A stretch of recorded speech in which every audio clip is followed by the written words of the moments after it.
So, do you ever find yourself wondering, should I leave or should I stay? When it comes to making decisions, it's very important that you make decisions from a state of peace and clarity.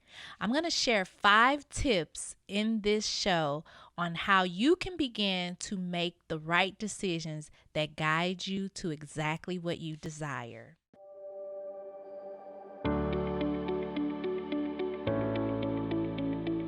This message is all about taking full control of your life and making decisions that serve you. Knowing how to make the right decision, knowing how to make a decision and stand on that decision and allow yourself to be at peace with your decision, because your decisions create your destiny. As you make decisions in your life, it is guiding you on a path. It is guiding you to your destiny. We're going to talk about, should you leave or should you stay? And you can apply this title to a relationship, to an opportunity you may have in your career. You can apply this to any area of your life. Should you leave the situation you're in your life? Should you evolve into where you really want to be in your life? First of all, I want you to know that it's a process. Whether you should leave or you should stay, it's a process to know that you are unfolding into where you're going. And so trust, you gotta, sometimes it could be chaotic. You can feel the anxiety, you can feel the stress, the worry, the pain, the fear, all of that stuff that comes with making a decision when you're in a space you don't want to be in. So I want to encourage you to follow this advice that I'm giving you today. 5 tips. Tip number 1. First, you want to ask yourself, how do you desire to feel? Ask yourself, how do I desire to feel? And once you know how you desire to feel, you want to begin to align with that feeling. So if you're in a situation and you're like, should I stay? Should I stay or should I go? Should I leave this situation or should I stay where I am in this situation?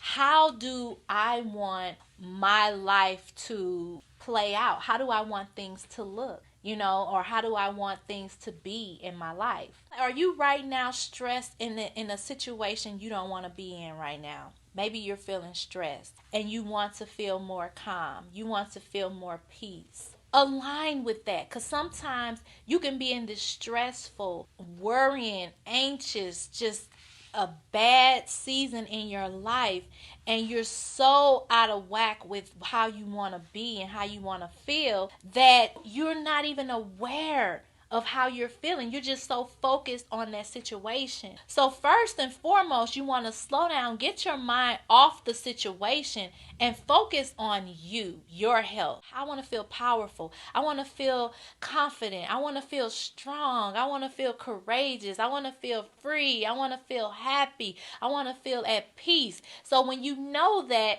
and you know how you want to feel and you begin to align yourself with what it is you really desire, now you can start the process of shifting and moving things in your life that no longer serve you. If those things no longer bring you that peace that you really desire, if those situations, those relationships no longer bring you the joy you desire, is no longer giving you that good, exciting, happy, passionate feeling, but it's bringing you a lot of stress, anxiety and worry and fear, then you know that's not for you. So you want to first begin to work on your state, your emotional state. And here's tip number 2.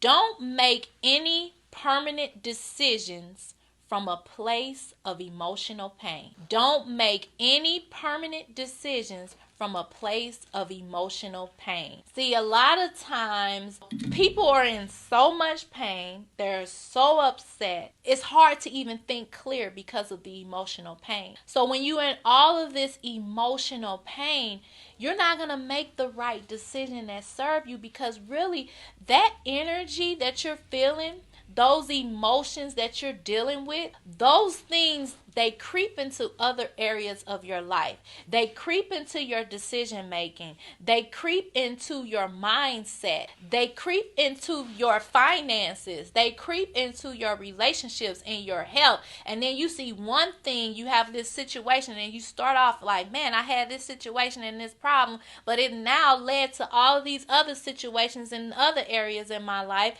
and now I'm feeling overwhelmed and stressed. Why?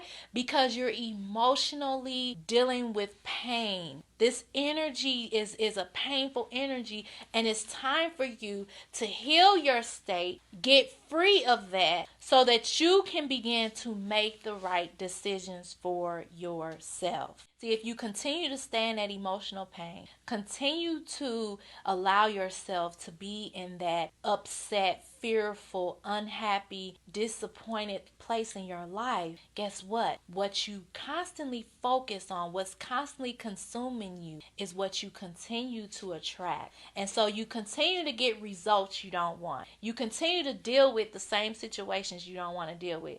You continue to deal with the same people you don't want to deal with. In the toxic situation you want to get out of. Why? Because you first got to deal with your own emotional state. You got to first heal where you are. And the reason why I tip 2 is to not make any permanent decisions from a place of emotional pain is because you're really not thinking clearly from that place. You know, if you're in emotional pain, it ain't time for you to go get married. Come on, somebody. We just gonna keep it real, because marriage is a permanent decision. So if you're dealing with some emotional pain, you should not be making any permanent decision. You need to step back, give yourself some time to heal, to get clear, and to get focused on what's best for you, mind, body, and spirit, first and foremost. So what else? What's another permanent decision that you can make that can cause you getting in a relationship with somebody, dating someone,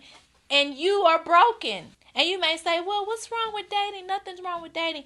Dating is a permanent decision. Many times, just a little casual dating can turn into you having a child. That's a permanent decision. Come on, I ain't trying to step on no toes today, but listen, dating is serious. It's a permanent decision because you are connecting with someone. You are opening your mind, body, and spirit to someone. That is a permanent decision. If you are in an emotionally painful space in your life, let yourself heal. Let yourself get to a place of alignment where you can think clearly, because when in that emotional pain, you're not thinking clearly. You're not thinking clearly at all. And so what happens is you begin to make decisions that don't serve you. So you want to change how you make your decisions. And you want to say, you know what? I'm gonna heal first. I'm going to heal first. I'm going to get right with me first. And I'm not saying if you're in a toxic situation or a relationship, you having a situation in your relationship, it's time for you to end it and go. And I'm not telling y'all that. But I am telling you, focus on your healing. Focus on getting out of that emotionally painful space in your life. That's what I'm telling you. I'm telling you to make better decisions by prioritizing your health, mind, body, and spirit. Tip number 3, create your own loving environment. See, you got to begin to start nurturing yourself, mind, body, and spirit, and then start creating the environment that serves you. If you know it's going to serve you to make your bed and to have a beautiful presented bedroom when you get home from work and you want to relax, do that for yourself. If you know that it's going to help you feel good to light a candle, to listen to some relaxing music, do that for yourself. Create your own loving environment. What does that mean to you? Do you enjoy essential oils and fragrances? Do you enjoy walking in nature? Begin to do things that serve you. What difference is it going to make to do that? No, what it says is what you're sending. When you do this, you send signals to your mind, to your brain. You subconsciously, you're telling yourself, I'm important. I matter. Look at how much I matter, to the fact that I make sure my bed is made, my room is set up for me. Look at how much I matter. I made this time for myself to light a candle, to enjoy a hot bath, to just relax. Look at how much I matter, that I took this time to go for a walk in nature, and I took this time to really journal and get in tune with who I am, and I took this time to meditate and to really allow my mind to clear itself of all the toxic thoughts. See, what happens is you begin to believe that, okay, I am valuable, I am important, I do deserve better, I am here for a purpose, I am special, I am loved, I am royalty, I am a queen, or I am a king. Any man watching, do something that serves you and creates a loving environment. Now, tip number 4, let me get to tip number 4, because you want to stop thinking about the problem. That's tip number 4. Stop thinking about the problem. Stop internalizing it, constantly replaying it over and over again. Stop telling everybody about the problem, talking about it to your friends and your family and everybody you hear. Can you believe I'm going through this? Can you believe that happened to me? Can you believe? See, what happens is the more you talk about it, the more you think about it, the more you empower it to get bigger and bigger and bigger. And so that problem, it started off a problem, but you just magnified it. You just magnified it because you can't stop thinking about it. You can't stop talking about it. You can't stop texting about it. You just can't get it off you. And so it's like a snowball. It grows and grows and grows. The more you roll it, it just gets bigger and bigger and bigger. It gets overwhelming. It gets so overwhelming in your life, and it kind of gets so big. It feels like it's bigger than you because you've put so much life into it by talking about it and thinking about it. And so thoughts become things and they magnify. So when you take your mind off of it and you stop thinking about the problem, you stop talking about the problem is no longer a problem. That's the key. That's the secret. The problem no longer becomes a problem. It's no longer a problem. The more you not give it or feed it the energy and the attention that you've been giving it. I'm going to go ahead and give y'all this final tip. But I want you to really think about this, because I really feel like a lot of you watching this is resonating. I want you to think about whatever that problem situation that you've been magnifying. I want you to start thinking about how you will stop thinking about it and talking about it. Here's a key that you can begin to do. Just start thinking and talking about things you do want. That's how you shift it. That situation that you don't want, you start shifting it by talking about and thinking about what you do want. And you don't talk about that. You just start talking about, oh, I'm so happy, grateful, and blessed how good my life is going right now. How wonderful things are. How I'm connecting with the most loving people. How I'm attracting the most loving, giving, caring, supportive people in my life. Things are going so good. I'm loving every moment of it. I'm feeling so free. I'm doing so great. Everything is going great around me. You just begin to give life and give attention to what it is you do want. Final tip. Allow yourself to receive inspired inspiration. As you do this, what happens is you start reprogramming your mind. The more you do this, the more you're feeling good, the more you're thinking about what you desire, the more you're talking about what you desire, the more you are healing and you're getting clear and you're creating the environment you desire for yourself, and you're doing all of these wonderful things, you will begin to get inspired inspiration, inspired guidance, your intuition. You can hear your intuition more. You hear the words of the Holy Spirit. You hear God speak and talk and guide you, and you get these ideas and they come out of nowhere and they drop in your spirit, and you wonder like, oh, why? Where is this? But what happens is you are aligned more to the positive energy. You're aligned more to the peaceful energy. You're aligned more to the abundant energy. You're aligned more to the prosperity energy. And as you do this, those ideas, those thoughts, the connections, everything just happens here and there and each day, and it's just like a ripple effect. It just continues to go, and you stay in that flow. You stay in that flow. So use these tips to make that decision. Should you leave or should you stay? Make the decision. Stand on the decision. Own the decision. And watch everything work together for your good. I want you to type in the comments, it's working together for my good. It is working together for my good. Right now, it is working together for my good. Declare it. Put it out there. Write it. Write the vision. Write it out. That's why I tell y'all to write it in the comments, because you're writing the vision. You're making it plain that it is working out for your good. I want to share about my book, Deciding to Love. My husband and I wrote this book after being married for over a decade. Turn your argumentative, frustrating, painful relationship into an understanding, healthy, happy, loving relationship. You want to read this book because this saved our marriage. When I tell you. And we learned so much and grew so much after we've been married now for over 17 years, and so we share what really brought us through and helped us, and our love and marriage is better than ever before. So I want to share this book with you. You can get it on realloveexists.com. You can get it for 20% off when you type in the daily word. All right, I'm going to go ahead and invite Patrick to come on, and we're going to tackle these questions. Hi. I'm going to jump right into the questions.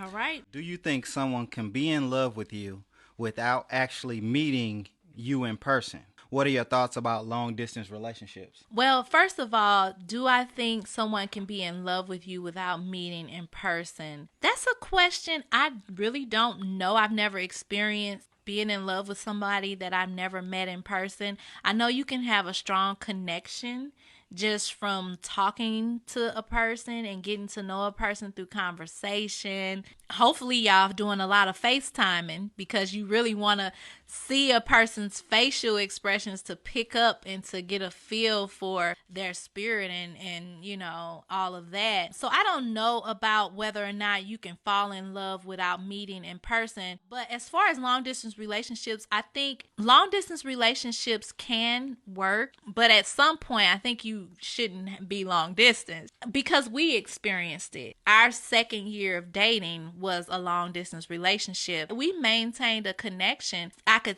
feel a difference when we were together versus just talking on the phone and stuff like that. But eventually I knew that that wasn't for me, and it was like, okay, we got to make a decision, because I know this long distance relationship is not something that I'm comfortable with. So you got to know yourself. You got to know what works for you and in that relationship. What about you? They can work. They should be only for a season. When work requires some type of long distance, when some type of situation is going on where it requires you to be long distance, I think that that can be okay for a season, but I don't think that the ultimate goal would be to have a long-term, long distance relationship. At some point we need to kind of get together, because you can really see the energy of the other person once y'all really get together.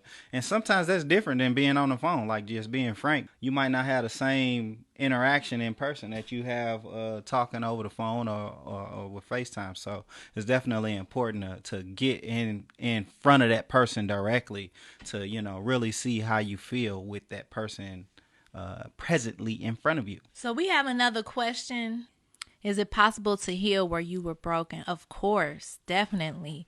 I don't know what broke you, but whatever it is, you can heal from that. You know, there are people that I talk to, that I connect with sometimes, that I coach, that even people that I've studied and looked up to that have been in abusive, toxic situations. Some have dealt with rape, molestation, and been able to heal through that pain. I think anything you've been through that broke you, you can definitely heal from it. It depends on your commitment to your healing, because some people aren't as committed to their healing as others. Some people, they give up on their healing. They don't, or some people are like, I'm going to do whatever it takes. It doesn't matter, but I'm going to heal. Like, I know for my situation, I noticed once I became committed to my healing, like I was going to meditate. I'm going to journal. I'm going to pray. I'm going to talk to a therapist. I'm going to talk to a psychiatrist. I'm going to get a personal trainer. I was committed. Like, it did not matter. I was not putting any limits on my healing, and I had to become committed to my self-care and my healing and do whatever it took. And once I began to be relentlessly committed to my healing, I saw my life change, like tremendously. Like, everything around me shifted. Some of you have read off my books, you done the course, you like committed. You're like, I'm going to read, I'm going to find out, I'm going to listen to the messages every day. I'm going to do whatever it takes to heal mind, body, and spirit. And that's how you got to be about yourself, because sometimes you put that commitment in other people and you neglect yourself. You put your all in this relationship and like, oh, I need to make sure this man know I love him. I'm going to do whatever it takes. I'm going to change my body. I'm going to cook, clean, do all of this stuff for another person, and you neglect yourself. But you got to become so committed to your own healing, everything else will fall into place. When it comes to healing, not being attached to that past trauma, don't identify yourself as that. You have to be willing to say that happened, but that is not you, and you're not stuck in that place, and that is not who you become. See that as a moment to grow from it, but that's not who you are. Don't identify yourself with that pain and that brokenness. That is not who you are. You are amazing. You be amazed, and it just take a little work to find out how valuable, how powerful you are. And when you realize that, nothing can break you like that. Should you stay with someone that's constantly calling you out your name during arguments? First and foremost, I don't know the situation of your relationship, but you need to create boundaries. You need to let that person know you will not tolerate them calling you out of your name. You got to be willing to set make those boundaries so clear that they know they cannot disrespect you. And if they call you out your name, they got to know what's going to happen. They got to know that you're no longer tolerating that you're no longer going to. See, what happens is a lot of times if you're in the middle of an argument and somebody call you out your name, pay attention to how you normally respond. If you normally respond upset, broken, angry, screaming, crying, you're showing them in that response that that's what gets you. So they'll keep using it just to get you. But if you allow yourself to get to a place where you develop yourself to be so strong and emotionally strong to the fact to where you're no longer moved by what somebody say. They call you out your name and you let them know, I'm done with this conversation. You don't get none of me. You don't get tears, yells, cries, screaming, anger. You don't get none of that. You don't know. I am going to remove myself from this whole situation immediately. Don't even engage in that type of energy. Don't even allow yourself to go there. You cut it off immediately. Because the more you engage, the more you give of yourself from that, the more you feed that energy. That's what we was talking about.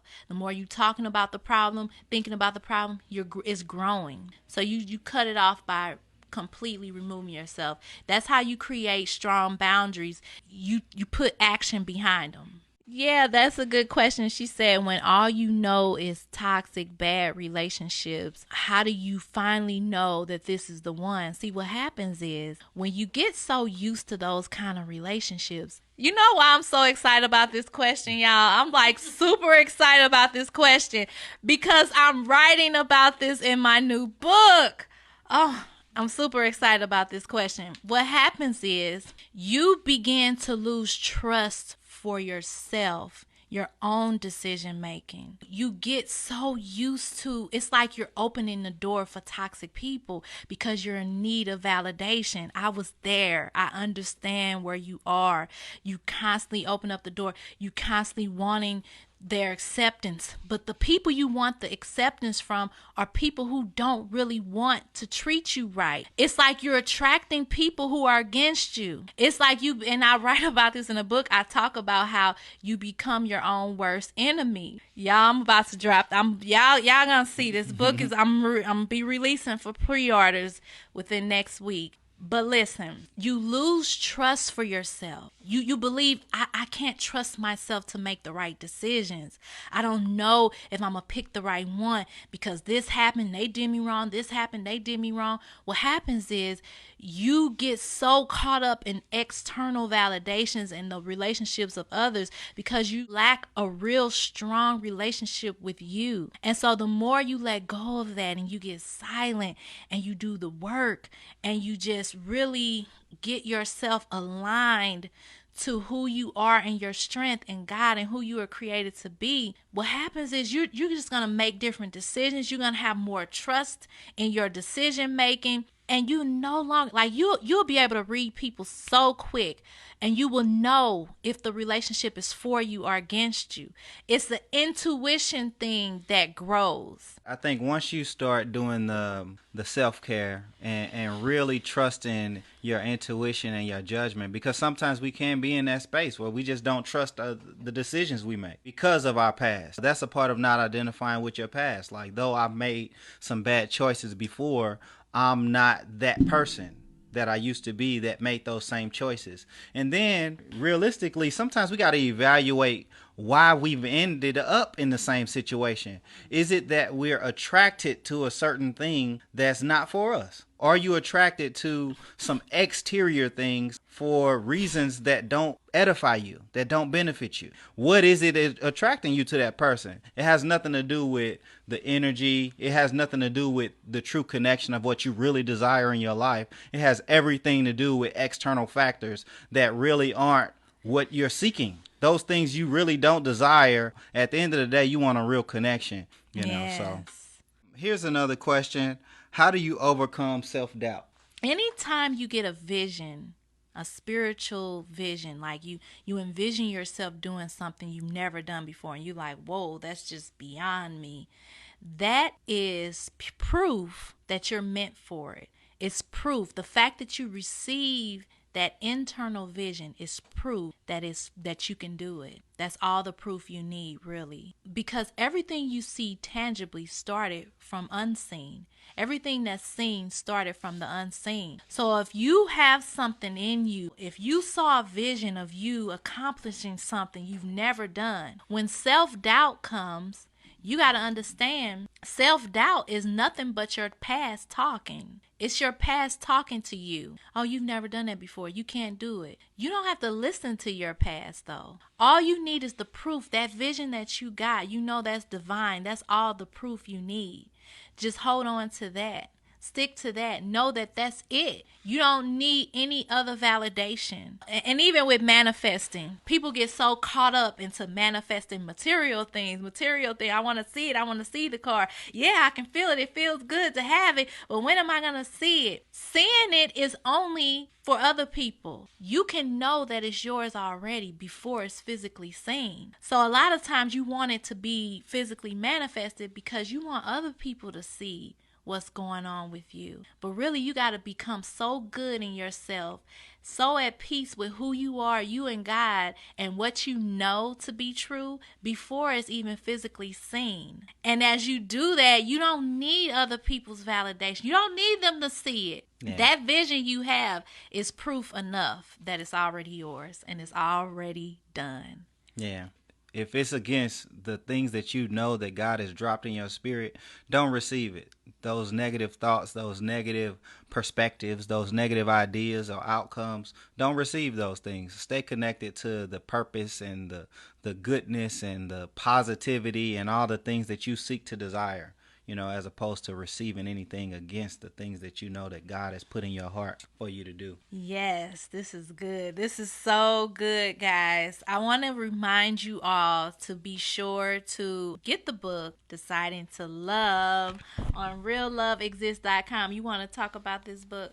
When we wrote it, I think that it took some time just to be able to sit down and think about what it really takes to endure in a relationship, because at the end of the day, it's a decision that we all have to make on a regular basis. And it's not like the relationships come easy, like, oh, okay, we here and we never have any issues. We always agree on everything. No, that's not the case. But it's a decision that we have to make on a regular basis. How do we want to navigate through these challenges that we're encountering? How do we want to navigate through the different seasons of life?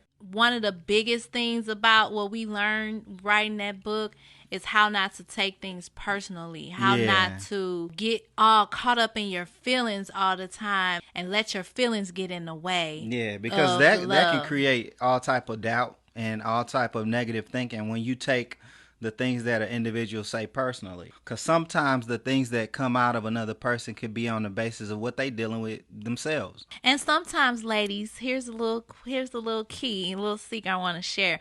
If your man is in his own little zone, you know how men can be. They get quiet. They don't always want to talk. Maybe they're dealing with something or whatever. What I've learned is to let him be. Let him have his space. Let him work on whatever it is. Sometimes we try to fix it. What's wrong? Let's talk. Let's work it. What's going on? What's going on? What can I do? Let him be. It allows me the opportunity to just go through whatever thought process I'm going through without somebody trying to fix it. Because I think sometimes we don't always want to be fixed right away. We have conversations about things. Sometimes we want to be heard. Sometimes we want to be listened to. And sometimes we want to just deal with it ourselves. You don't have to be your husband's or the person you're in a relationship. You don't got to be their counselor.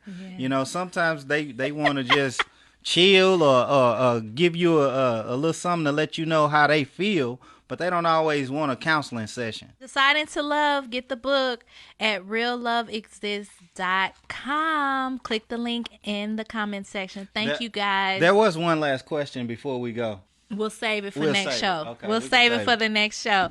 All right. We want to thank you guys for tuning in. We love you guys so much. Thank you for joining us every Monday and Friday at 11:30 a.m. Central Standard Time live on Facebook and Instagram. Subscribe to our YouTube channel. Share the video. Tag your friends. Invite others to watch and join us live. We love y'all so much. Be sure to, if you want to email us your questions, email us at support@RainieHoward.com and we'll get to your question. Love you. Thanks so much for tuning in. Now we want to hear from you.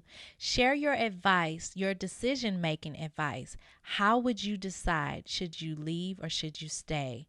Let us know. Also, be sure to subscribe to our channel, share our messages with others, and continue to join us in the next show. We look forward to connecting with you.